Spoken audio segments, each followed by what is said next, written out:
е тук. Чакай да споделям. Да, и до тогава пари се... Здравейте хора, сега ще ви покажа как да си направите сървър на CS 1.6. Първо, влизате в папката на CS-а.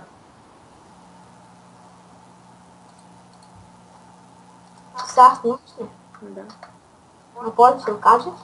Не знам, може. Тук не си мислил. Да.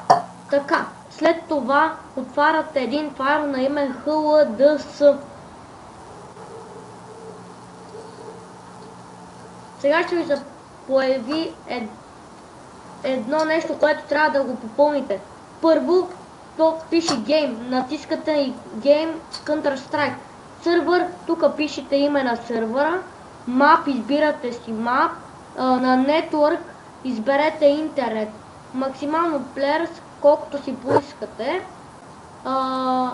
И това порт не може, което искате, както искате да го напишете.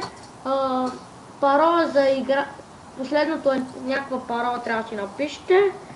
Примерно Меси. Това отдолу тикчето, ако искате сървъра ви да банва играчи, които са с хакове автоматично. Не е задължително. И натискате Start. Само пак сървъра. И сега ви пише Starting the Tank Server. И изчаквате докато ви заради.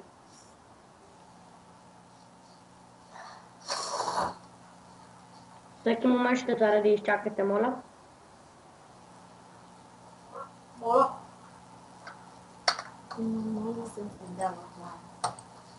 Ето го него. Ето това е IP-ето на сървъра ви. Копирате и го изпращате на приятели.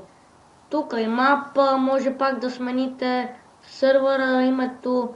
Тук са играчите, които искате да банвате. Тук също на банс пише играчи, които сте баннали и така нататък. Благодаря ви, че бяхте с нас. Довиждане!